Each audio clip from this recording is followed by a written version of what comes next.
Ladies and gentlemen, Undersecretary Claire Castro, the Palace Press Officer.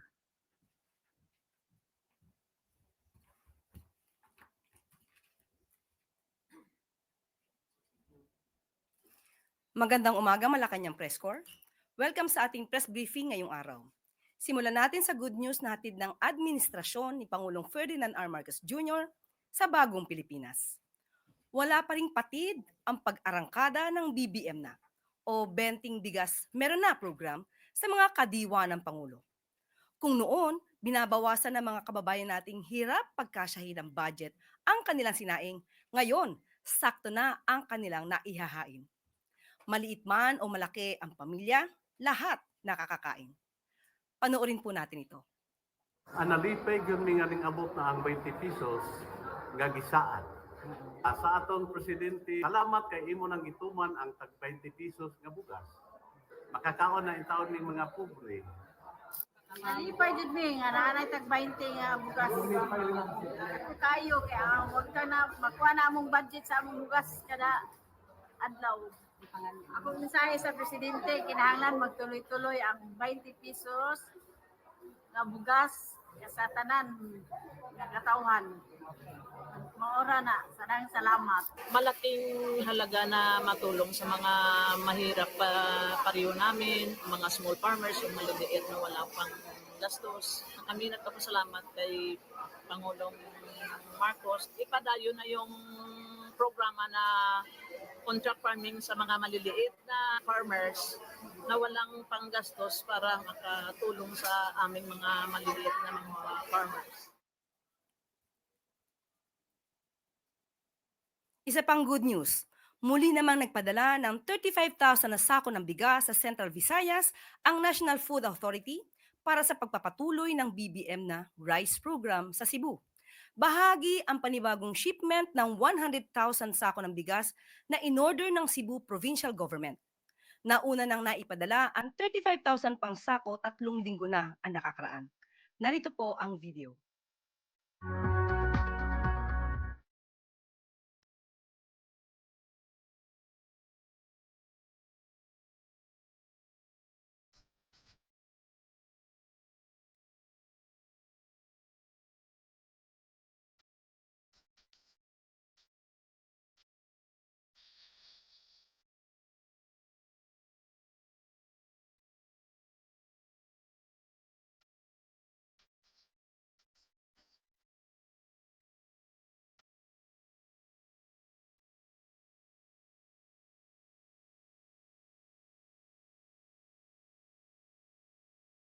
At para mas mapataas pa ang productivity ng ating mga magsasaka, pinangunahan ni Pangulong Ferdinand R. Marcos Jr. ang pag-turnover ng 200 units ng makinarya pang-irigasyon sa National Irrigation Administration. Kabilang dito ang 229 specialized vehicles tulad ng backhoe, dump truck, at excavators na magpapabilis sa pagsasaka ng ating ng mga nasirang irigasyon at pagpapatayo ng bagong patubig. Ayon sa Pangulo, pagkilala ang tulong na ito sa pagsisikap ng mga magsasaka na matiyak ang food security sa bansa.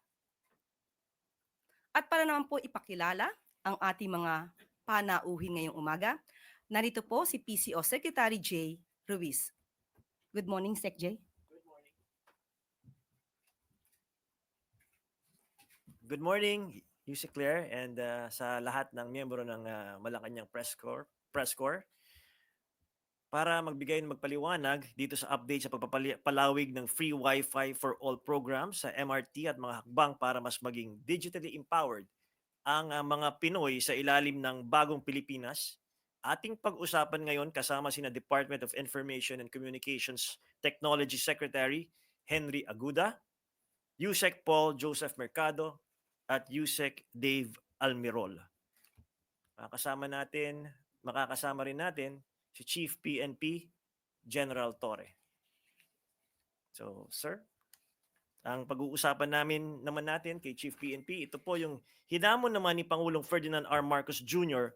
ang bagong hirang na Chief PNP Police General Nicolas Torre III na manguna sa pagbabalik ng tiwala ng mamamayan sa kapulisan at papabuting serbisyo publiko nito. Inatasan din ng Pangulo si Torre na linisin ang hanay ng PNP, paigtingin ang anti-drug campaign at palakasin ang police presence sa mga komunidad. Pakinggan natin ang naging pahayag ng Pangulo. Let your badge be your daily pledge, not to command, but to serve with integrity. Let every decision uphold the law, and let every gesture reflect the quiet dignity of true public service. May the PNP become a source of hope and reassurance to every community that you protect. Continue to engage with communities and partner with local governments and stakeholders. Strengthen your cooperation with all the other agencies. And above all, center every initiative on the needs, the rights, and the welfare of each Filipino. At para ilatag ang kanyang mga plano sa kanyang panunungkulan, kasama natin ngayon si Chief PNP General Nicolas Torre. Magandang umaga, General Torre. Good morning, sir. At good morning sa ating mga kababayan na nanonood at nakikinig ngayon sa ating programa. May mga tanong po kayo kay General Torre. Ang pinakamaganda pong, isa sa mga pinakamaganda niyang programa ngayon ay yung Quick Response Team ng Philippine National Police pagdating po dun sa pagtawag para respondehin yung mga nangangailangan nating kababayan, lalo na pa mga biktima ng krimen. Well, sir, yung 3-minute quick response ay nagawa na natin before nung ako'y nanungkulan bilang Quezon City Police District Director. At ngayon ay replicate natin first sa Metro Manila at later on sa mga major centers ng buong bansa at later on sa buong bansa na. So, this is in compliance to the directive of the President to make the police more visible on the streets, more active in its mandate of preventing and solving crimes that's happening around us. So ngayon, unahan ko na kaagad, sir, unang sistema kaagad nito ay baka may makita kayo ng mga police boxes, police PCP, presinto na nasasarado na. Isasarado natin kasi kung wala rin lang investigasyon na nangyayari dyan sa mga presintong yan, ibig sabihin ang pulis yan ay dyan lang naghihintay ng ating mga kababayan na tatawag at hihingi ng responde at sila ay magre-responde at dadalhin nila sa kanilang mga headquarters yung mga kasong yan. Hindi doon sa police boxes na yun kasi walang equipment doon at walang materials doon at walang facility doon para sa investigasyon. So rather na sila ay magtatambay dyan, isasarado natin. So sila ay maglalakad sa kalsada or sasakay sa kanilang mga mobile at ang pinaka-bottom line palagi sila may mga radyo. At ngayon, may facility naman tayo ng reporting, yung 911 natin. Kaya ito ang gusto kong iparating sa ating mga kababayan kung kayo ay nakakita ng mga police boxes na sarado na at nangailangan kayo ng police. So, ganito po yon. Pinapamemorize ko sa police to. Huwag nyo na kaming hanapin sa presinto or huwag na kayong maghanap ng pulis sa presinto sapagkat ang pulis ay nasa inyo ng mga telepono. Dial 911, darating sila. Darating kami sa loob ng 5 minuto. So yan ang aming pact sa ngayon. Sa NCR, 5 minutes muna. No. So, huwag nyo na kaming hanapin sa mga presinto sapagkat kami ay nasa inyo ng mga telepono. Dial 911, kami ay darating sa loob ng 5 minuto. Anywhere in Metro Manila, yan ang gagawin natin in the next 1 month. Bigyan nyo kami isang buwan para magawa yan. Pero kung ngayon na sa Quezon City, dati, nagawa na natin yan dyan with the support of the local government led by Mayor Joy Belmonte. So sa ngayon, sa utos ng ating presidente, ni President BBM, gagawin natin lahat ng ito sa Metro Manila first and then sa buong bansa. Go ahead, Maris. Sir, magandang umaga po. So yung sinasabi niyo po na bigyan kayo ng 1 buwan, pagkatapos ng 1 buwan, magiging 3 minutes na kasi ang title is 3-minute quick response team. 5 minutes muna because we are starting it in Metro Manila sa ngayon. Yes, I understand. After 1 month. After mga you are 3 months, waiting for magiging 3 minutes na yan. 3 minutes, after 3 months. Mga 3 months, 3 minutes na yan. Sir, sa iba pong issue, yung kaugnay po dun sa direktiba ninyo na paramihan ng mahuhuling mga drug suspect. Una, hindi po ba ito naglalagay ng pressure sa mga pulis na manghuli para lang may maipakitang numero? Ano po ba ang magiging basehan nito paano kung walang sapat na ebidensya? May quota po ba sila o benchmark na kailangan sundin? O paano nyo susukatin yung tagumpay ng isang police force or team kung halimbawa paramihan ng mahuhuling drug suspect? Maraming salamat Maris sa tanong na yan at this will be a very very good time to clarify that one. Okay, hindi lang yan para sa drugs, okay? Para yan sa lahat ng criminality. Because ako'y naniniwala, iisa naman ang paraan para mapatahimik natin ang ating mga pamayanan. Isa lang ang paraan para mawala ang criminality dyan, para maging ligtas at maging safe ang ating mga pamayanan. Iisa ang paraan, alisin ang kriminal sa ating community. Priority, alisin ang kriminal sa kalsada. So kung may mga snatcher, tambay, mga nanggugulo dyan, alisin natin ang mga kriminal na yan. At para maalis ang mga kriminal na yan, iisang paraan, hulihin natin. Hulihin natin, huwag natin pabayaan. Hulihin natin, dalhin natin sa husgado. Ang simula niyan, pagka-aresto mo niyan, dadalhin mo sa piskalya, kumbinsin mo ang piskal na mayroong probable cause para mag-form ng gumawa ng information ang piskal at i-transmit sa korte para sila ay mag-start na ang trial. At the end of the day, pag na-try na sila, pwede silang mapinahan. Yun ang proseso. Okay, ngayon, paramihan. Tama yun. Dapat para magkaroon ng kompetisyon ng ating mga pulis. Sa ating mga pamayanan, titigilan tayo sa panghuhuli pag wala na tayong makitang kriminal. At kung wala ng kriminal, tapos na rin ang trabaho ng pulis yan. Okay? So, paramihan talaga yan. Ito ang ating gusto i-emphasize dyan. Huli, hindi patay. Okay? So kahit nagaano karami dyan, kahit umabuso ang pulis dyan, pag sa tingin nila walang basihan ng huli ang pulis, tandaan natin, human rights, basic human rights, ang right for counsel. Nandyan ang ating PAW, si Attorney Persida Acosta. Libre ang mga abogado dyan sa lahat ng mga city centers, municipal centers, merong PAW. Kuha sila ng PAW, asuntuhin natin ang pulis kung sa tingin nila ay nagmamalabis ang mga pulis. Pwede silang pumunta sa ating IAS. Kahapon, sinabihan ko ang ating Inspector General ng IG, ang IG natin ng Internal Affairs Service. Pwedeng magreklamo ang mga kababayan natin sa Ombudsman, sa PLEB, sa mga mayor, or sa mga media na gaya nyo. Pwedeng dalhin ang kanilang mga reklamo, imbestigahan natin ang pulis, tingnan natin kung tama o hindi ang aresto. Hindi ito yung dating nangyayari na patay ang tao, ang nagrereklamo yung pamilya. Hindi ganon. Ang hinuli mismo, buhay yan. Pwedeng kumuha ng karapatan at pwedeng kumuha ng abogado dahil yan ay kanyang karapatan. Dahil pag inaresto ka, babasahan ka ng Miranda rights. You have the right to remain silent. You have the right for an attorney. And if you cannot afford an attorney may be accorded to you. For follow-up, sinabi niyo po na hindi lamang para sa drug war or to intensify the anti-drug campaign, but it is for the entire criminality. Pero yung laging nagiging issue kasi, yung pagtatanim halimbawa ng ebidensya, not necessarily for drugs, pwedeng yung baril or whatever. Paano natin maiiwasan yung ganito kung halimbawa magko-kompetisyon yung mga pulis at yun nga,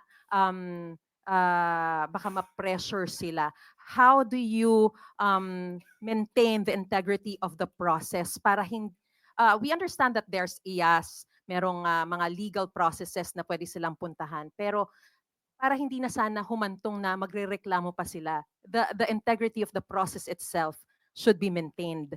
How will you maintain this? Alam mo, Maris, we have to trust the process, no? Alam ko, mahirap na sabihin niya na we have to trust the process. Pero the choice is here.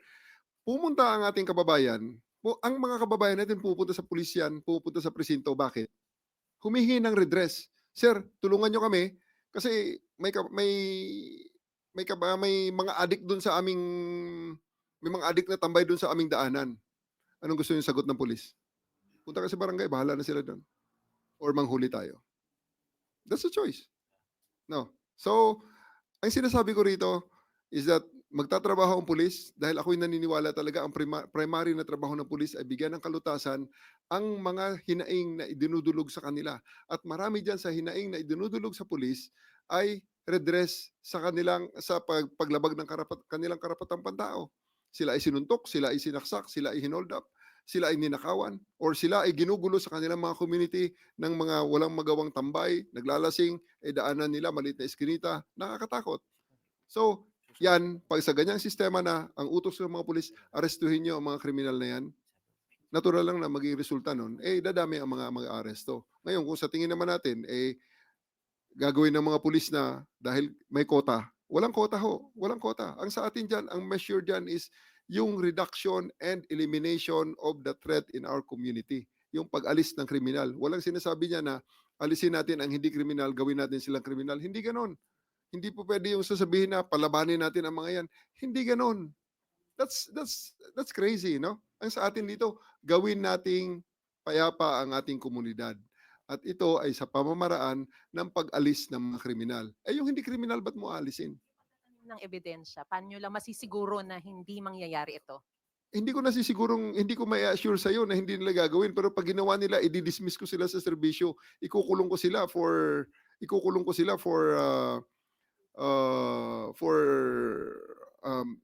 incriminatory machinations. And mind you, nung sa CIDG ako, merong naimbestigahan kami yan hanggang ngayon nasa kulungan, isang lieutenant colonel at siyam na NCO.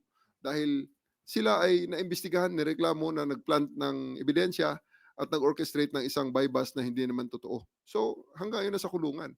Yan ay even without the warrant of arrest and wala pang pulis sila eh. So essentially, I placed them in the custodial center. Ang kanilang trabaho ay maglinis nung selda nila araw-araw.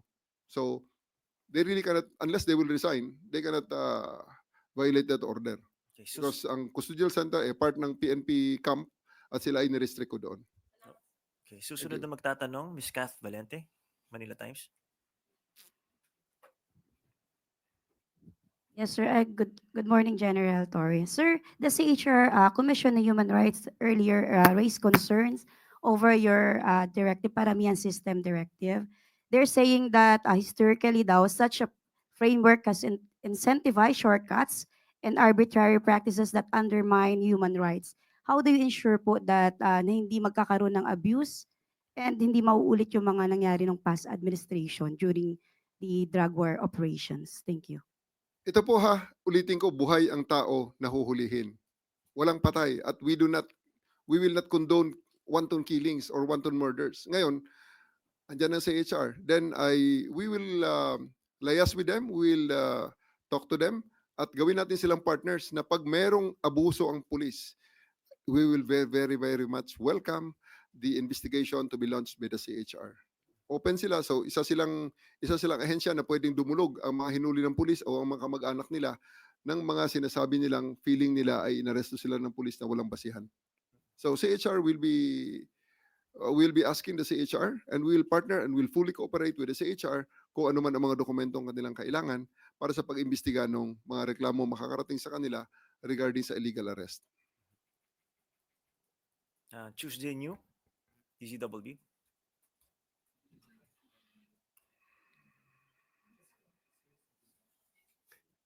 Diyan, mukhang marami na natakot ng mga drug addict bigla.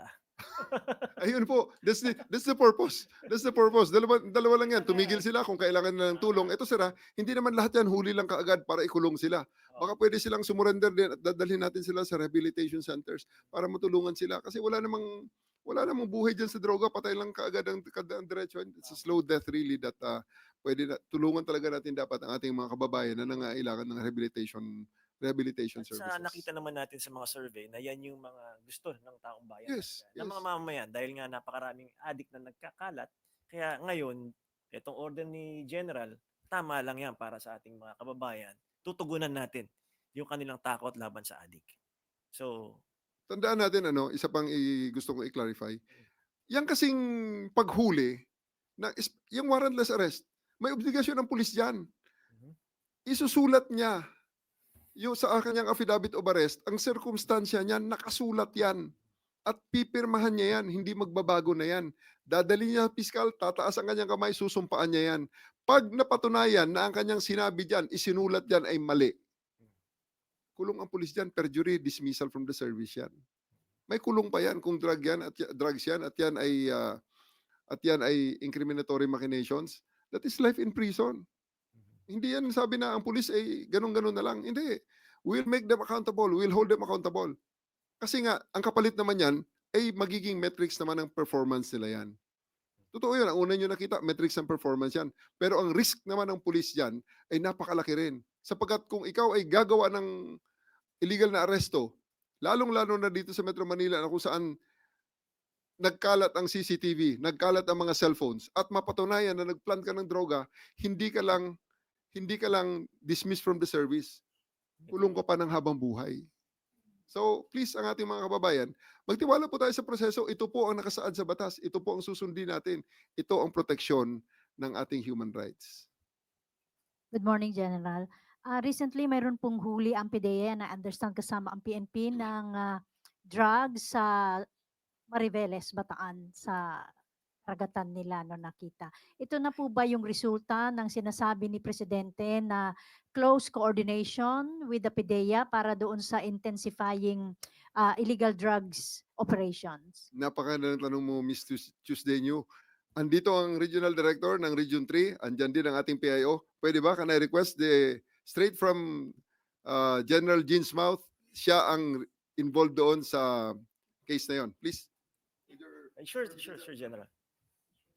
To answer po yung question po ni Ma'am Tuesday. Yes po ma'am, ito po yung aming pagtugon doon sa utos po ng ating Pangulo na mas lalo pong palakasin ang koordinasyon po ng Philippine National Police sa PIDEA po, at yun po ang nagresulta. Kung matatandaan niyo po nung nakakaang buwan ay magkakasunod po na malalaking volume po ng illegal drugs ang nakuha po natin sa Angeles City, at ito nga pong pagkakadiscover po ng mga lumulutang po ng mga illegal drugs dyan po sa galing po actually po yan sa Zambales ma'am. Ang nakakuha po niyan ay yung mga mangingisda po galing sa Bataan, at dinala po nila yan sa Bataan at isinorender po sa PIDEA at PNP. At sa ngayon po ma'am ay nagsasagawa po ng joint patrol po ang PNP Maritime Group, ang Philippine Coast Guard at Philippine Navy, dahil tinitignan po natin baka may mga kasama pa po yan na maaring palutang-lutang pa rin po. At gusto ko rin po Sir Jay na kuhanin ng pagkakataon po ito para manawagan din po doon sa mga mamamayan po nating naninirahan sa mga coastal areas, pati na rin po doon sa mga posibleng nakakita po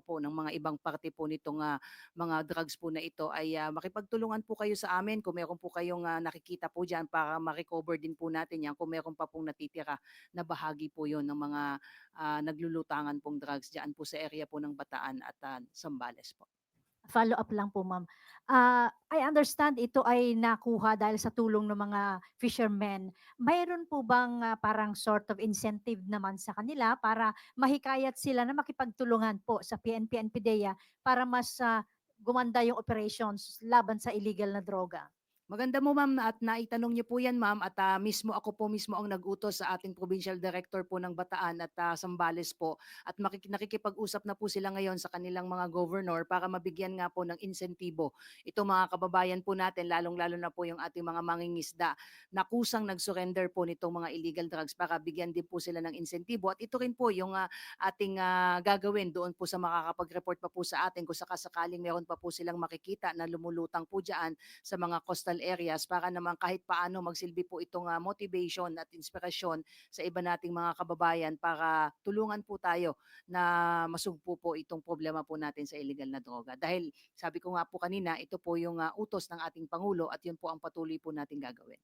Nasaan na po ngayon, ma'am, yung mga na-confiscate na illegal drugs, at ano po ang gagawin dyan? Susunugin ba yan o papaano po? Isinurrender na po natin yan ma'am pagkatapos po ng proper inventory and documentation po. Nasa custody na po yan ng PIDEA po, at ini-schedule na lang po ma'am yung pagsunog po niyan para po siguraduhin po natin na hindi po yan marirecycle at talagang immediately po ang magiging destruction po ng mga illegal drugs po na nakumpiska po natin. Thank you po. Thank you very much to your team, General Jean Fajardo, at congratulations sa kanila. Napakalaking accomplishment po yan. At balik na ulit tayo kay General Torre regarding naman po yung direktiba ng Pangulo ng police presence sa mga komunidad.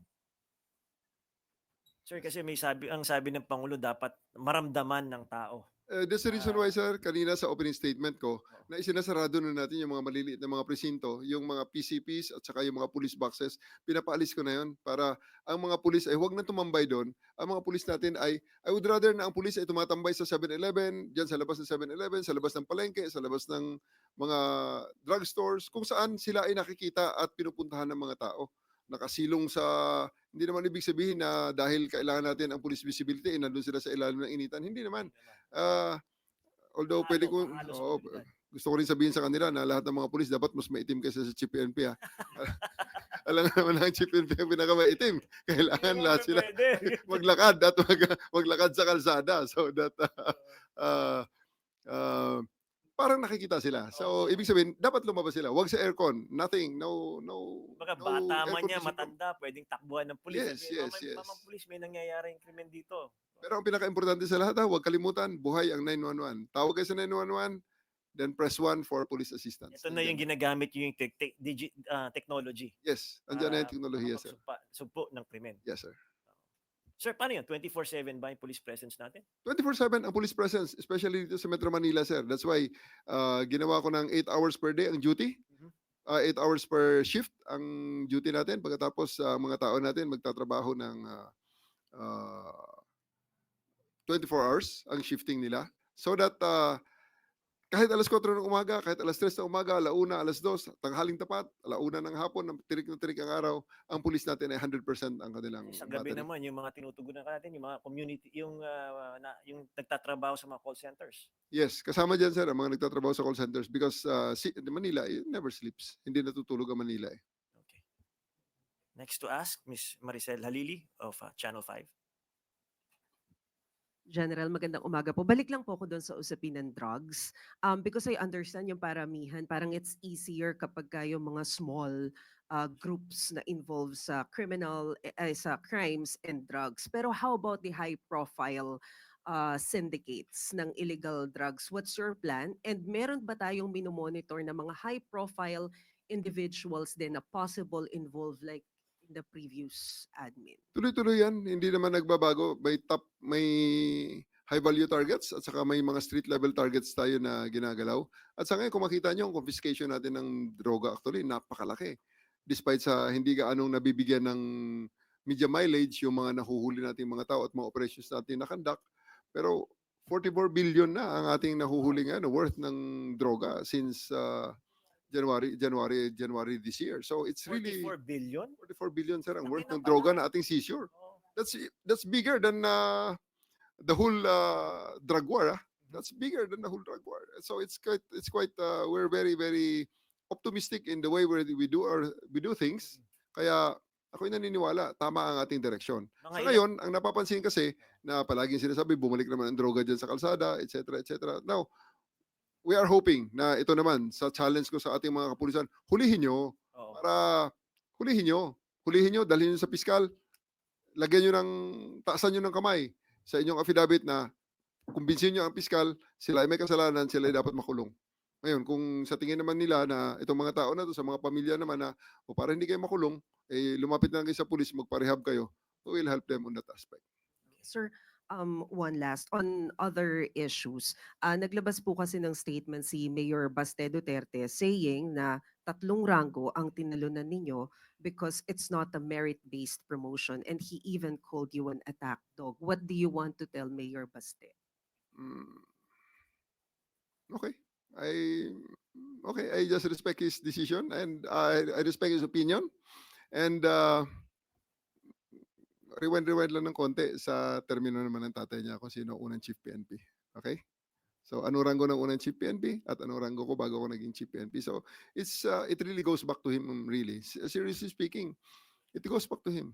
Okay? The first chief PNP of his father is a 1-star na naging automatic 4-star. Did he ask that? Did he question that? So, Salamat, General. thank you. Next to ask question is Ms. Pia Gutierrez, ABS-CBN. Hey, General. General, hingi rin din po ako ng reaction dun sa sinabi ni Vice President Sara Duterte sa kanyang interview sa The Hague. She said that, she questioned your appointment as PNP chief, even calling it sketchy, especially as a Senate committee daw found that you have violated the law in implementing the arrest of her father, former President Duterte. Can you comment on that? Again, I respect the opinion of the Vice President and the opinion of everyone regarding the things that we've done during the arrest of Mr. Duterte and his eventual transfer to The Hague. The findings of the Senate committee is still within the Ombudsman, and the Senate committee is not a disciplinary machinery nor a court that can say if who is right and who is wrong, who is guilty and not guilty. So I think we will answer all those things in a proper forum. Thank you. Mr. Next to ask the question, Mr. Harley Valbuena of PTV4. Good morning, General Torre. Going back po doon sa quick 3-minute response na ipatutupad nyo or sabi nyo nga po sa NCR, magiging 5 minutes muna. Just in case there will be police or police units na hindi makakatugon doon sa 3-minute or 5-minute response time natin. Ano po yung magiging sanction sa kanila? Sasakit ang katawan nila.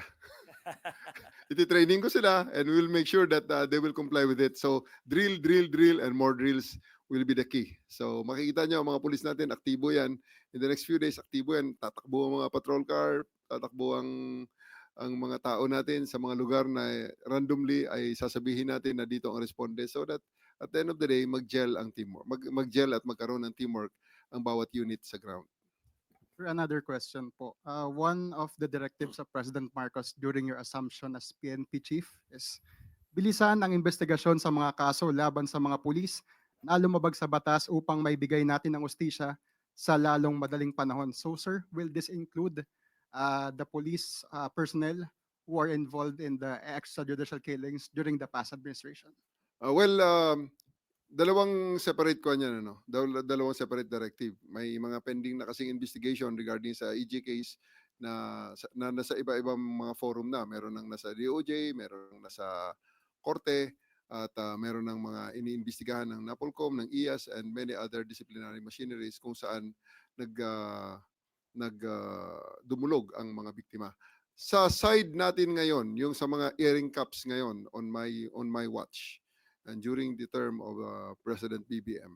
Talagang ina-expedite natin dyan. I have talked to the Director of the Internal Affairs Service, kay Attorney Dulay, at napag-usapan namin at napag-agrihan namin na talagang expedite namin ang mga investigasyon na yan so that we can resolve immediately ang mga cases na ito so that ang mga pulis natin, whether they'll be penalized or they'll be exonerated so that they can go back to where they are supposed to go, whether to go to work or to go to suspension or dismissal as the case may be.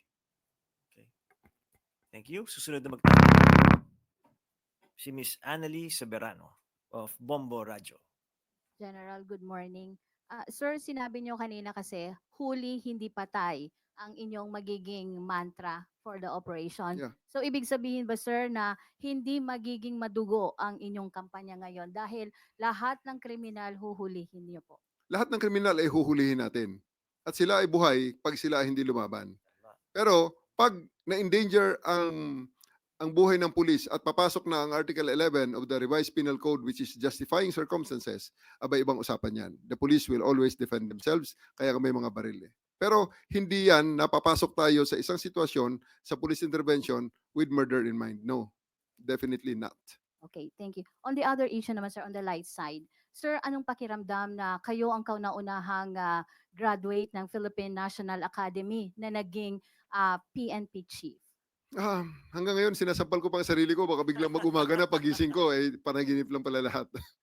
But right now, of course, I'm very happy. I'm very humbled and I'm very, very elated with the trust and confidence that was given to me by the President. But at the same time, medyo mataas ang pressure. The expectations are very high and really I have to make good. Otherwise, the 8,000 strong alumni of the Philippine National Police Academy will disown me. So I really have to do good and do the job properly to ensure na may pakita na tama ang pagpili ng ating presidente na bigyan na ng pagkataon ng PNPA graduates na mag-lead ng ating organisasyon. Maraming salamat, General. Salamat din, ma'am. Next to ask a question is Mr. Christian Yusores, Radyo 630. Good morning, General. Balikan ko lang po yung sa directive ninyo, no. What's in for the policemen po with this directive? You mentioned wala namang quota, pero paramihan. Meron po ba tong reward system or incentive or promotion awaiting for the policemen na makakahuli ng maraming kriminal? Para lang po maintindihan ng publiko, dapat po bang matakot ang taong bayan sa mga polis? Ang mga incentives natin, pinag-iisipan ko pa kung paano namin ang sistema ng how to incentivize yung trabaho ng pulis. Ang pinaka-ayoko kasi mangyari, yung pulis na snappy lousy, same salary. Kasi manghuli ang pulis o hindi manghuli ang pulis, pareho lang ang sweldo eh. Di ba? Sa ngayon, kaya yan ang nangyayari dyan. Nabugbog ka, pambarangay lang yan, punta ka sa barangay. Kasi pag hinuli ko yan ng bugbog sa'yo, pipirma pa ako ng affidavit of arrest. Alam niyo ba kung gaano kahirap yun? Itataya ko ang aking karir, magtataas ako ng kamay, tatanungin pa na, yan, is it within the ambit of hot pursuit? Eh, binugbog ka kagabi, na-hospital ka, the next day or 2 days later, saka ka pa lang nakapag-report sa pulis, sabihin ng pulis wala na ho kasing hot pursuit yan eh. So, sa Attorney Claire is very well versed on that. At hinuli mo na nga, aasuntuhin pa, kakasuhan pa ang pulis dahil 2 days later na eh. Di wala na hot pursuit. Oh, anong gagawin ng pulis? Barangay na lang yan. Pag-usapan nyo lang sa barangay yan. Yun ba ang gusto niyo serbisyo ng pulis? Pag yan ang serbisyo ng pulis na gusto niyo, i-clear ko sa presidente yan at napakasarap niyan para sa pulis. Dahil ituturo lang namin, ipapasa namin kayo sa ibang mga agencies. Pero hindi yan ang gusto natin. Sapagkat alam natin na ang pulis ay narito para magserbisyo, binabayaran kami para bigyan ng katugunan ang inyong mga hinaing. So, yung sinasabi kanina, tinatanong na anong incentive para dyan, we are looking at something like merit points. Merit points. Kasi ganyan naman eh. Sa ngayon naman, ang promotion, merit points. Time in grade, ganitong dami ng taon na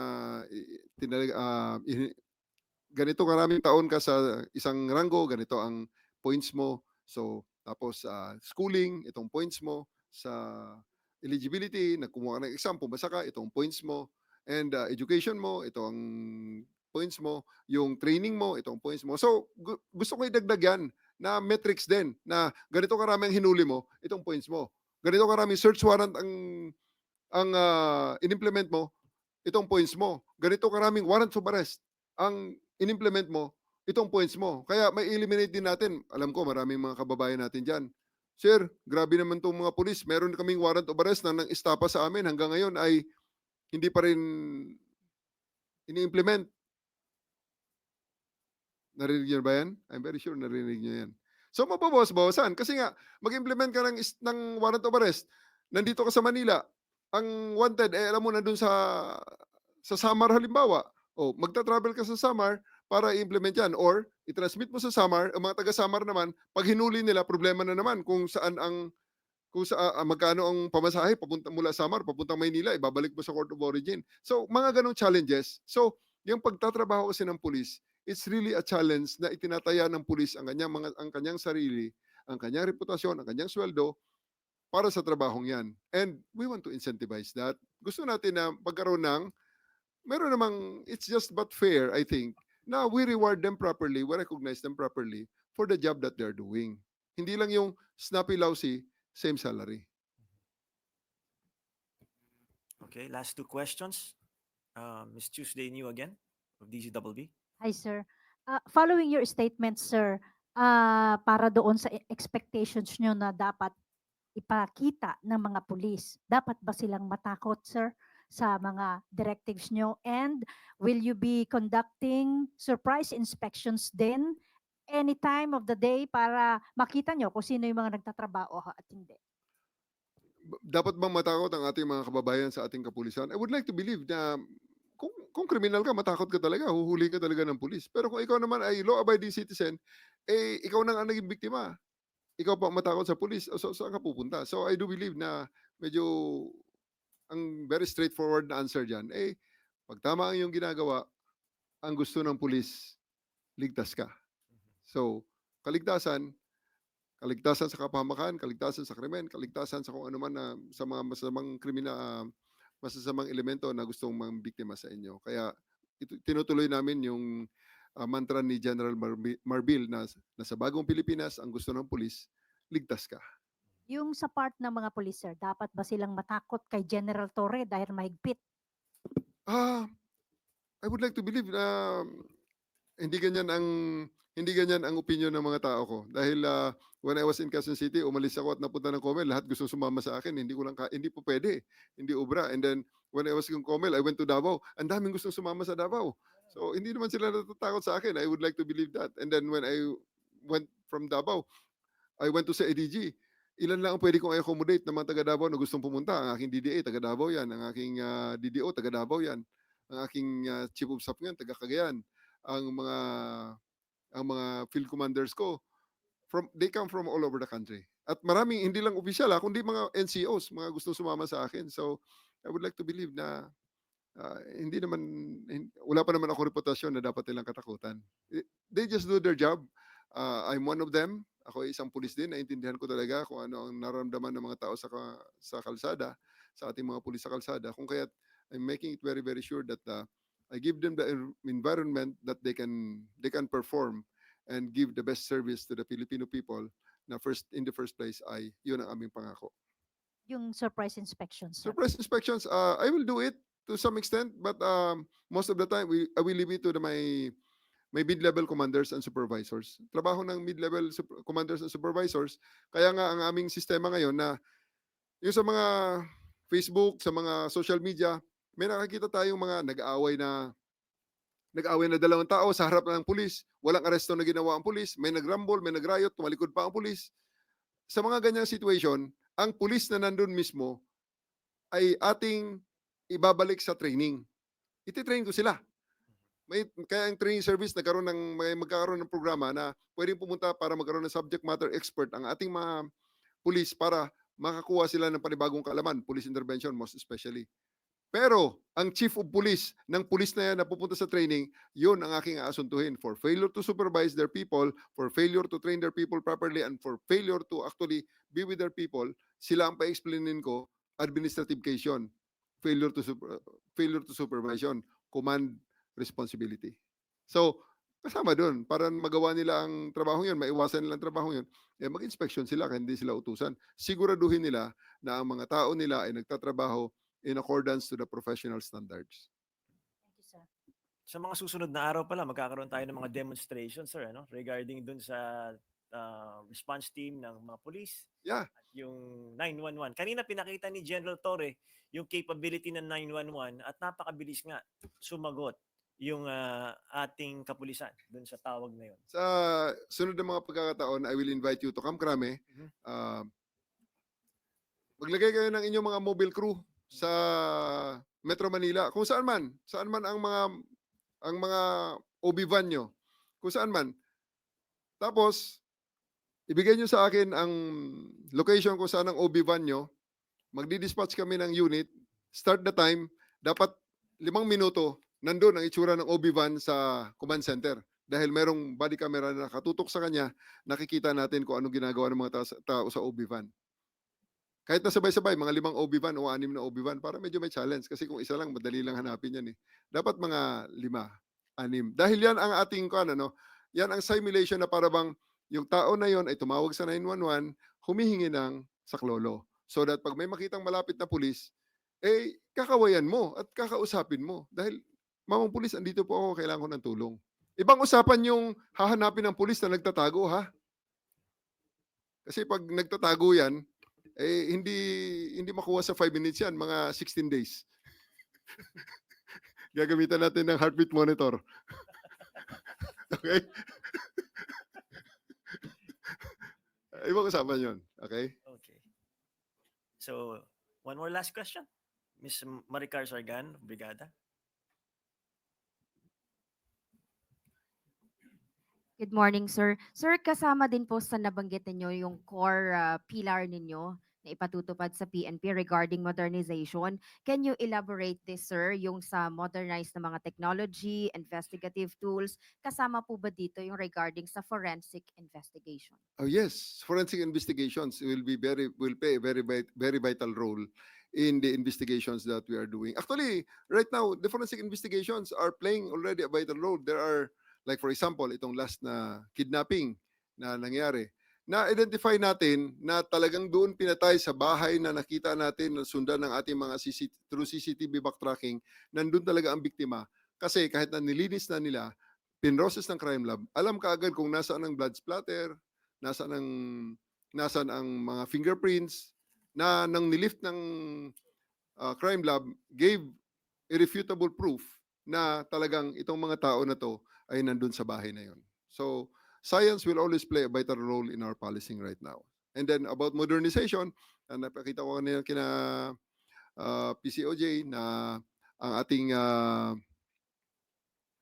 ang ating mga radyo ay nationwide ang coverage, ang ating mga body cameras ay nakikita natin habang live na nandun sa field, dala-dala ng ating mga tao, and so many other things. Makikita rin may mga drone patrols din tayo na babalik yan at makikita nyo na hindi lang tayo nagpapatrolya sa ating mga lansangan, kundi nagpapatrolya rin tayo galing sa itaas gamit ang ating mga drones. Maraming salamat, General Nicholas Torre III. Sir, maraming salamat din po. Thank you, sir. At saka syempre kay General Jean Fajardo. Congratulations.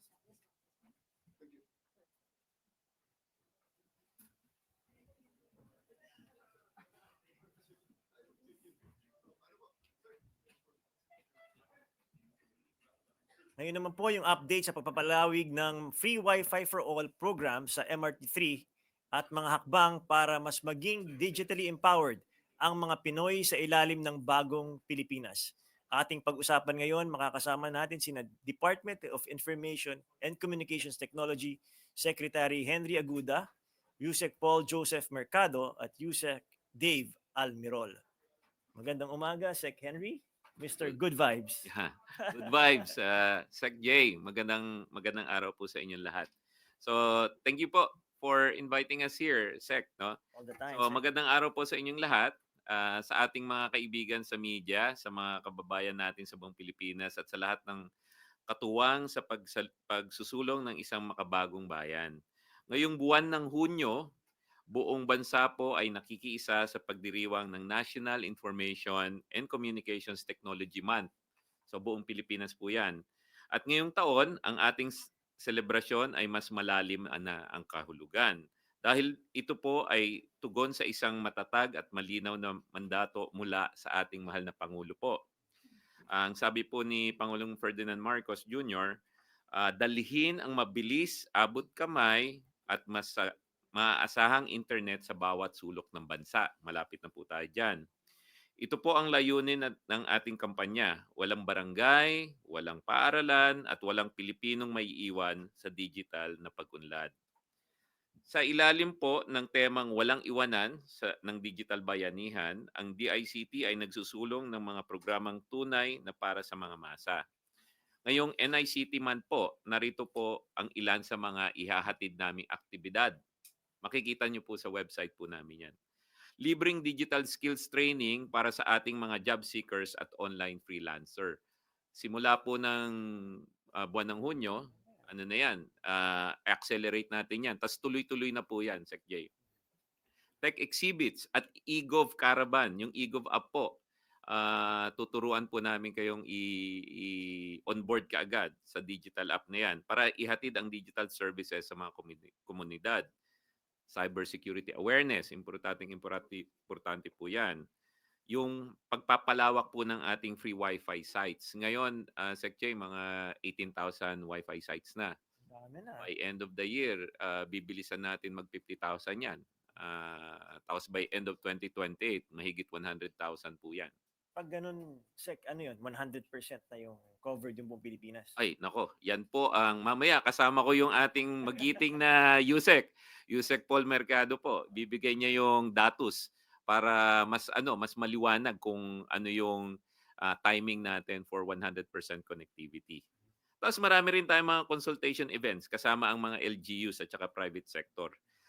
Bilang bahagi po ng selebrasyon, tulad ng nasabi ko kanina, kasama ko po si Yusek David Almirol ng eGov app, isang makabagong one-stop shop po para sa government service. At saka alam mo ba, Sec J, nanalo ng Government Media International Award yung eGov app natin. E-Governance Project po of the Year. Award-winning po yan. I-discuss ni Yusek Dave. Tapos yung eGov DX is the Digital Transformation Award of the Year din po. Lilipad po kami sa Singapore para tanggapin yung award na isang bagay na dapat malaki ng Pilipinas po yan. Tapos mamaya si Yusek Mercado naman during the question and answer, tanungin niyo po ng masinsinan si Yusek Paul. I-discuss niya po yung free Wi-Fi project, ano na yung status, at saka yung ilulunsad po natin, ayon na naman sa direktiba ng Presidente this June, yung Bayanihan SIM program. Yan po ay tulong natin sa mga GIDA areas ng mga kababayan natin na matagal na silang hindi nagkakaroon ng access sa internet. Afternoon, Secretary. Good Sir, afternoon. kanina nabanggit po ni General Torre, mas magiging proactive sila sa paggamit ng 911 hotline system. Yes. So, paano po kaya yung mga lugar na walang signal, like GIDA areas? So, magkakaroon po kaya ng participation ng DICT to help with this? Thank you. Ang ganda ng tanong mo. Parang segue ko eh. Kanina, diniscuss ni Yusek Dave yung eGov app, digital, everything. Maganda po yon. Pero sabi nga namin, Sek, ano mo yung magandang, yan, tulad yan, 911. Kung wala naman signal doon sa lugar. Internet. Walang internet. So, eto ngayon yung sagot. Ayan na, nag-ready na po. Si Yusek Paul naman po. I-describe niya sa'yo paano natin isosolve na, finally, yung matagal na nating problema sa connectivity. Siya po ang tabayanan niyo po at pupunta siya sa Tawi-Tawi. Ano na siya, magde-declare siya doon ng signal. So, eto po, si Yusek Paul po. Magiging hotspot na palang Tawi-Tawi ngayon. Magandang umaga po sa inyong lahat. Ako po si Yusek Paul Mercado. I'm currently handling yung connectivity, no? Pagpasok po ni Secretary Henry dito sa DICT, naiutos po niya sa akin ang isang multimodal approach when it comes to connectivity. Ang ibig sabihin po nito, hindi na po tayo malilimitahan sa mga current technology na nakikita natin. Before po kasi naka-focus po tayo sa broadband. Ngayon po talagang nagre-research po ang aming team para pumasok po kami dun sa satellite VSATs, especially that are geographical location. Matindi po kasi hindi po natin mailalagay na puro broadband lahat kasi islands po tayo, no? So apart from that, so meron po tayong satellite, meron po tayong terrestrial which is yung ating broadband, yung National Broadband Project. Ngayon po meron din pong project na yung Bayanihan SIM. This one, ang layon po natin ay maparami ang digital infrastructure which is yung towers sa iba't ibang lugar, especially dun sa ating mga GIDA areas. Ang gagamitin po natin dito ay cell signal, no? Cell signal po kasi towers po yung gagamitin natin. So ang purpose po ng aming project na yun ay magbibigay po kami ng I think around 1 million na SIM cards doon po sa aming mga identified areas. Wag po kayong mag-alala. Yung areas po na na-identify namin, nakipagtulungan po kami kay NEDA. So yan po ay targeted. And this is a 3-year plan para marating po namin yung mga underserved na areas po. So with that 1 million SIM card, may subscription po. Ang uunahin po namin bigyan ay mga estudyante at guro. Kasi ang purpose po nito ay ang ating education. Pero hindi naman po natin nililimitahan kung kailangan gamitin yun para sa 911. Bakit hindi? 'Di ba? So ito po kasi yung nangyayari. Yung ating mga MNOs, yung ating mga telcos, pag malayo yung lugar at hindi financially viable for them, hindi sila pumupunta. Hindi sila magtatayo ng infrastructure. So ang ginawa na po namin sa DICT, kami na po ang maunang magtayo doon. Pag nagtayo kami doon, maipakita namin sa MNOs, ay may benta pala dito. Remember lahat ng mga tao natin sa Pilipinas, marami diyan OFW ang kapamilya, 'di ba? So ang sinasabi namin, merong customer sa area na 'yon. Sisimulan namin and ang aming pong hope is sumunod sila at itayo nila yung kanilang infrastructure doon sa mga lugar na 'yon. Sana po nasagot ko ang iyong katanungan, sir. So yung 1 million SIMs na yun, ipamimigay, libre ho ba yun? Ay, libre po. Libre po. Ipamimigay po namin ng libre pero identified muna po kami doon sa mga estudyante at saka mga guro. Kasi ang focus po talaga muna namin is education. Okay. Yung libre may load? Ay, of course po. Of course. Ano load? 25 gig a month ang load. Okay. So malaki rin Ay, malaki po. Ang 1 gig po, pwede na kayo mag-video streaming doon. So, malaki po ang 25 gig a month. Baka nga po magamit pa ng pamilya nila. Ayun ang sinasabi ko. Saan mga lugar to? Anong GIDA location? Yung GIDA locations po identified namin with NEDA. Siguro magbigay na lang po kami ng list. Pwede nating i-post sa ating website Ang start po nito, end of second quarter to third quarter. Kung maitanong niyo po kung kailan namin sisimulan yung project na ito. Pero in the works na po, finalize na po namin ang TOR nito, pati guidelines of distribution. Yun po, bidding na lang. So ito yung direktiba ng Pangulo na dapat Yes po. magkaroon ng internet sa lahat ng mga buong Correct. Pilipinas. Lalo na sa mga mahihirap na lugar. Siguro kanina na itanong nyo rin kung ilan ba ang kailangan namin para matugunan yung free wifi. 135,000 sites. Sa ngayon po. Kasi ang public areas, dumadagdag po yan. May isang magawa ng parke, may isang gumawa ng transport area. But as of now, it's 135. Our target by 2028 is 125,000. Ang kagandahan po nito, inaaral po namin lahat ng current technology para mapababa ang presyo at maitaas ang dami ng ating internet sa Pilipinas. Okay. So aside from mga cell sites or what do you call transmission sites, meron pa kayong ibang strategy like Ay nako, napakarami po. yung ginagawa ng Starlink Yes po. na satellite naman. Sige po. So, alam natin na limitado ang ating budget when it comes to free wifi. May subscription yan, may maintenance yan. And dyan po pumapasok yung aming NBP. Ang National Broadband Plan po, I think alam na ng media ito eh. It's a 6-phase na project na ginagawa yung backbone ng ating ng Pilipinas. Ang original plan pong ito ay para lamang sana sa GovNet natin. Ibig sabihin yung internet ng ating gobyerno, no? Para magkaroon tayo ng secured infrastructure. However po, sa aming panahon po, gagamitin na rin po namin yung NBP sa pakikipagtulungan sa MNOs upang marating natin yung mga areas para makapagbigay tayo ng free wifi. Ito po yung aming sustainability plan para dito sa free wifi. Para hindi tayo hingi ng budget for the free wifi. So eventually sustainable na siya. Eventually, sustainable po yan. Siguro po, gamitin ko na rin tong oras na to para magpasalamat dun sa MNOs. Ilang beses po kami nagkaroon ng meeting at nagkaroon po kami ng pag-uusap. At ito po ay gagawin namin sa Tawi-Tawi. Magkakaroon tayo ng commitment signing doon na magkakaroon po tayo ng shared infrastructure. No? Sila pwedeng gamitin yung ating infrastructure. Tayo naman, gagamitin natin yung kanilang mga infrastructure para makarating tayo doon sa mga lugar kung saan kailangan yung internet. Ito po ay in line with dun sa slogan namin na digital bayanihan. Nakikipagbayanihan ang mga private sector sa public sector upang maipaabot namin yung serbisyo sa taong bayan. Okay. Ganda nun, ha? Sana kailan matutuloy yan? Sa June, July? Yung pong yes sir, June, July. Thank you very much, Yusek. Yusek Paul Joseph Mercado. Maraming salamat, DICT Secretary Henry Aguda, Undersecretary Paul Joseph Mercado at Yusek Dave Almirol. At dyan po nagtatapos ang ating press conference today. Meron ka ba? Okay. Kala ko magla-lunch na tayo eh. Okay.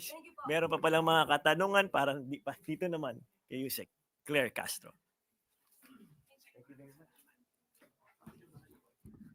Okay, we have Thank you very 5 much. questions for Yusek Claire. Yes. Thank you very much, Sec J. Lunchtime na raw. We begin with Maricel Halili, News 5. Yusek, magandang hapon. Yusek, may we have your palace's reaction lang po dun sa mga naging statement ni Mayor Baste. Una, he called President Bongbong Marcos as a liar. Sabi niya, press release lang daw yung sinasabi ni PBBM na reconciliation. And pangalawa, sinabi rin po niya, he is weak. Nakita daw natin yan sa midterm na talagang mahina siya, mayabang pa. Magsabi ng 12-0, natalo naman daw yung mga kandidato niya. Yun po muna, ma'am. Marami pa ba? Sige, hintayin ko yung iba pa niya mga sinabi. Unang-una, pinapansin pa ba si Mayor Baste Duterte sa kanyang mga sinasabi? Can we expect any nice word from him for the President? Expected na ganyan ang kanyang magiging reaksyon. Unang-una, patungkol sa liar, sino ba talaga ang liar? Ito ba'y patungkol sa sinasabing reconciliation? Sana po, napakinggan niya mabuti kung ano ang bawat salitang nanggaling sa Pangulo. Tinanong po siya ni Mr. Anthony Taberna kung open ba siya for reconciliation. If I'm not mistaken, that's the word. Open. Right? Not offer. So malaki po ang pagkakaiba ng open for reconciliation at nag-o-offer ng reconciliation.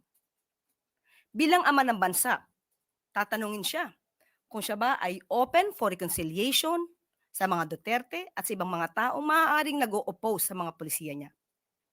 Ano po ba ang dapat tugunan, ang maging tugon ng isang ama ng bansa? Dapat lang, opo, open siya for reconciliation. Sino ba ang matinong leader ang hindi open for reconciliation? Sa ngayon, alam niyo naman po siguro kung sino yung hindi open for reconciliation. At sinabi rin po ng Pangulo na hindi lamang po mga Duterte, bakit lagi po kasi sa kanila lamang nakatuon.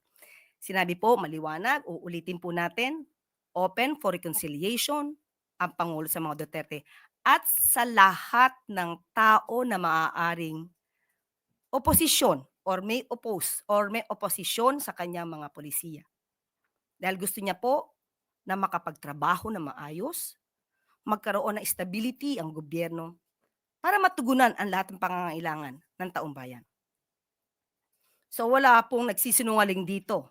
So maaari lamang po na itong si Mayor Baste ay hindi niya naintindihan ang pahiwatig ng Pangulo patungkol sa rekonsilyasyon o siya ay napapaligiran ng mga fake news peddlers na kung ano-ano ang sinasabi sa kanyang mga idea. So nakakaawa po yung ganun. Okay, sa pangalawa, he is weak, mahina at mayabang. Sa isang eleksyon, hindi naman po talaga natin masasabi kung sino ang iboboto ng mga tao. Nirespeto po ng Pangulo kung ano po ang isinigaw ng bayan. Tandaan po natin, 6 ang nanalo po sa alyansa. Hindi po yan pangit na numero. Hindi lamang po, ang nais lamang po sana ng Pangulo, mas madami pa na nakasama mula sa alyansa. So ano po ang ipagyayabang ng Pangulo? 6 po ang nanalo sa kanya. At marami din po sa mga lokal at sa House of Representatives, sinasabi din po, ay marami din pa po kaalyado ang Pangulo. So sa kanilang party po, 2 po, PDP ang nanalo. So ano po ba dapat ang... Ayoko na pong ituloy ang aking sasabihin. So yun lang po. Ano pa pong sinabi ni Tungkol naman sa cabinet revamp, sinabi rin po ni Mayor Baste na that was only a smoke screen, especially yung pagtatanggal kay Solicitor General Guevara, kasi they don't want to admit na hindi talaga nila masagot yung mga tanong sa kanila. So hindi daw niya alam kung ano yung gagawin ng bagong Solicitor General. Siguro po tanungin niya muna po si dating Solicitor General kung ano po ba ang naging accomplishments ni Solgen Leonardo Guevara bago niya po punahin ang naging desisyon ng Pangulo. Ang ginawa po ng Pangulo ay ma-retain ang mga napagkakatiwalaan pa niya at mawala ang mga under-delivery, yung mga opisyal na merong under-delivery or under-performance. So alamin niya po kasi muna ang facts bago po siya mamintas at maging obstructionist. Salamat, ma'am. Sam Medinilla, Business Mirror.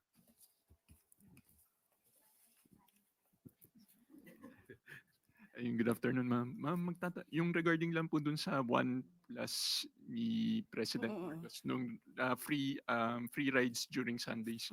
Itatanong ko lang po kung magkano yung budget for that and kung saan po, bakit po hanggang 2028 lang yung project? Bakit hindi po siya even after the Marcos administration? Okay, unang-una sinabi din ng Pangulo, gusto ko lang itong ulitin, na sa ngayon po, ang nais ng Pangulo ay magtrabaho. Magtrabaho lang at iwasan ang pamumulitika. So, kaugnay na rin po ito sa kaninang tanong ni Miss Maricel. Well, bakit?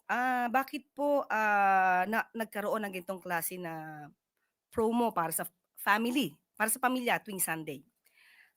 Wala naman pong budget required for the MRT3 at LRT2. Yan din po ay ayon kay DOTR Secretary Vince Dizon. Dahil government run po ito at karaniwan naman po pag Sunday ay hindi naman po napupuno ang LRT at MRT natin. So wala pong budget na required for this. At bakit hanggang June 2028, last Sunday ng June 2028? Dahil nais po ng Pangulo na bigyan din po ng karapatan ang susunod na administrasyon kung ano po ang nanaisin nilang programa patungkol po dito. Yan po ay respeto lang po ng Pangulo sa susunod na liderato. Thank you. Thank you po. Pia Gutierrez, ABS-CBN.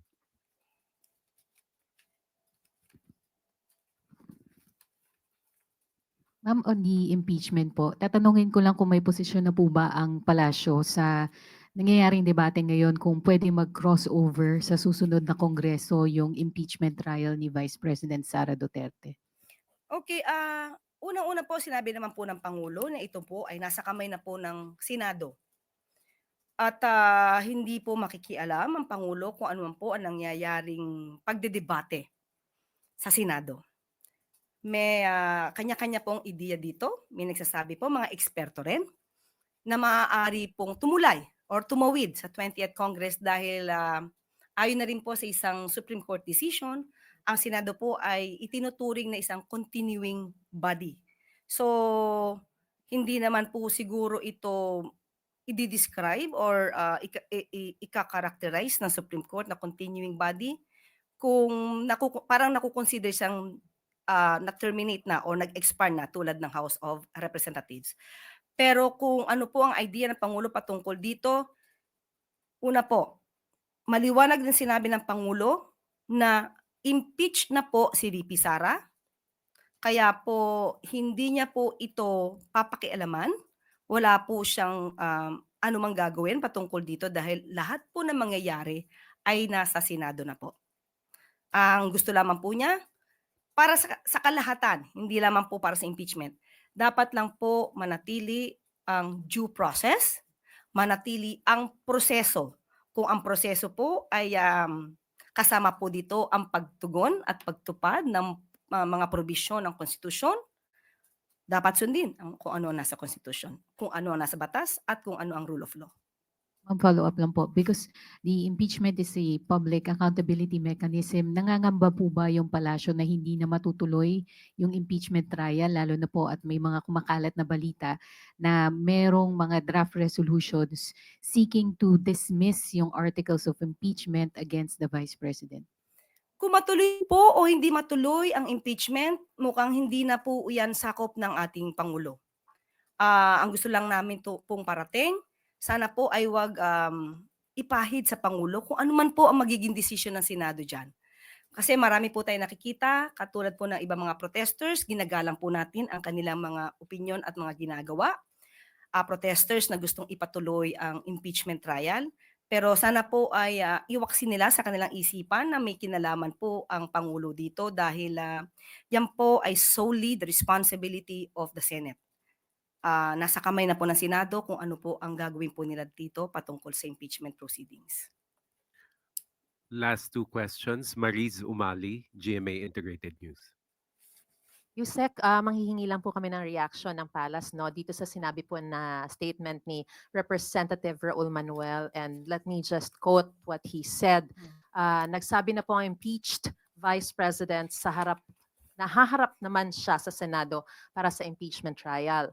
May bahagi rin ng mga supporters mismo na naniniwala ang dapat matuloy ang impeachment trial para mahusgahan once and for all ang Vice President hinggil sa paggamit niya umano ng public funds. Yet, the sitting President sends signals to indicate that he is against the impeachment process. Bakit pa siya nagme-meddle dito? Dahil ba may mga issue rin siya na ayaw niyang maungkat? Okay lang ba sa ilang makapangyarihan na ibaba ang standards pagdating sa pagpapanagot ng mga kurakot kasi baka pare-pareho lang din pala sila ng mga kurakot na pinoprotektahan ng isa't isa. Mm. Yan Okay. ang sinabi niya. We give respect to Representative Manuel, and we hope that he will also give respect to the President by not making and creating such kind of intrigues. Intriga po ito. Alam naman natin kung sino ang marunong at eksperto sa paggawa ng intriga at pagplanta ng ebidensya. So wag niya na po sanang gayahin ito. Kumbaga sa pelikula, kokopyahin ko lang pero babaguhin ka ng konti. Do not be like a second-rate, trying hard copycat. Okay? So unang-una po, mali na po ang sinabi po ni Representative Manuel nung sinabi niyang ayaw niya ng impeachment process. Sinasabi daw po niya na parang why is he sending signals that he is against the impeachment process. Okay. So, bakit pa siya nagme-meddle? Meron ba siyang isyong ayaw na Diba? Unang-una, wala po siyang sinabi na ayaw po niya ng impeachment process. Maliwanag po nung tinanong ito sa Kuala Lumpur, ayaw niya po ng impeachment. But the problem is, VP Sara is already impeached. So magiging issue na lang dito, acquittal ba o conviction sa Senado. So dapat i-correct po natin yan. Sinabi rin po ng Pangulo na let the process take its course. Proseso. So ano pong signal ang sinasabi ni Representative Manuel na ayaw ng Pangulo sa impeachment process? Magkaiba po iyon. Maliwanag, uulitin po natin ulit. Maliwanag, ang gusto ng Pangulo, proseso, ayon sa batas, ayon sa konstitusyon. At gugustuhin po ba niya na ni Representative Manuel na lumabas na ang Pangulo ay nagdidikta? Nagdidikta sa Senado? At maipakitang isang rubber stamp lamang ang Senado. Hindi natin gugustuhin yon. At lagi naman pong sinasabi ng Senado na independent body sila. At meron tayong separation of powers. So sa ganitong klase ng issue ng impeachment process, wag na po nating ikabit sa Pangulo dahil ito, muli, sasabihin natin, ay katungkulan ng Senado. Pero ma'am, in terms of the question kung meron ba siyang itinatagong issue na ayaw maungkat, would you care to? Kaya nga po sinabi natin, magbigay siya ng respeto sa Pangulo by not making and creating such kind of intrigues. Intriga po. Intriga po. Iwasan po yan, considering na siya isang mambabatas. Last question, Tuesday New, DZBB. Good morning, ma. Good afternoon na pala, ma'am. Gutom na ang bansa. Pero meron tayong pagkain. Ma'am, mismong CDOTR Secretary Vince Dizon ang nagsabi na sa ngayon hindi niya nakikitang ideal pa muna yung public transport modernization. Ano po ang posisyon ng palasyo dito? Opo, napag-usapan po yan. Nilahad po niya yan. Kung ano po ang maaari maging issues kapag ka po ngayon agad ito ipapatupad. So kailangan po talagang i-prepare ang mga concerned na mga drivers natin, operators natin, para sa paggawa at pag-manage, pag-operate ng isang kooperatiba. Hindi po pwedeng gawa kayo ng kooperatiba and then that's it. Ihahanda po natin ang mga concerned na tao po, mga kababayan natin, patungkol po dito at kumbaga ipe-prepare sila para sa mas magandang pag-ooperate ng isang kooperatiba. Pangalawa, magkakaroon din po at pinaplano po na magkaroon pa po ng ibang suppliers, no? Manufacturers. Para po kung makakapagbigay sila ng mas mura na sasakyan or vehicle para sa ating mga operators at drivers, yun po. Pangatlo po na issue ay patungkol po sa loan. Kailangan din po na kayanin ng ating mga kababayan ang interest or yung pagbabayad sa utang. So, pati po yung mga ruta. May mga ruta po kasi naman na hindi dinadaanan ng maraming jeepneys. So, yan din po ay dapat isaayos with the LGUs So marami pong issues na naibigay po at nailahad si Secretary Dizon sa ating Pangulo at yan po naman ay pinakinggan ng ating Pangulo. So sa ngayon po, ihahanda po muna lahat pero tandaan po natin, tuloy pa rin po ang PUV Modernization Program. Ihahanda lang po natin lahat ang mga stakeholders po dito. Clarification, ma'am. So, naipaabot na kay Presidente itong concerns na ito and ano po ang response ni Presidente rito? Umayon ba siya na pansamantala wag munang ituloy at gaano katagal po na isususpend muna o paano? Sa initial na meeting po namin with the President, kasama po kasi ako kaya medyo alam ko po ng ang mga konting detalye dito. Yung timeline, bibigay ko na lang po siguro sa inyo at wala po akong kopya dito sa ngayon. Pero nung ibinanggit po ito ni Secretary Dizon kay Pangulo, positibo naman po ang response ng ating Pangulo. At ayaw naman din po niyang pahirapan ang mga operators at mga jeepney drivers natin kung ipupush po ito tapos parang pilit. So dapat po talagang aralin para po lahat po naman ay maging maayos ang takbo at pag-implement po ng programa na ito. Thank you, ma'am. Okay po? At bago tayo magtapos, meron pa rin tayong good news. Batay sa direktiba ni Pangulong Ferdinand R. Marcos Jr. na mapabuti ang sistema ng edukasyon, inaprubahan ng Department of Budget and Management ang paglikha ng 10,000 non-teaching positions sa mga pampublikong paaralan sa buong bansa. Bukod pa ito sa 16,000 teaching positions para sa school year 2025 to 2026 na inanunsyo na ng DBM kamakailan. Magiging mga administrative officer 2 na may salary grade 11 ang mga kukuning kawani na ilalagay sa mga elementary, junior at senior high school. Sa paglikha ng mga posisyon na ito, mas matututukan na ng mga guro ang kanilang pagtuturo at mabibigyang pansin ang inyong mga anak dahil aalisin na sila or sa kanila ang administrative at ancillary tasks. Narito po ang video.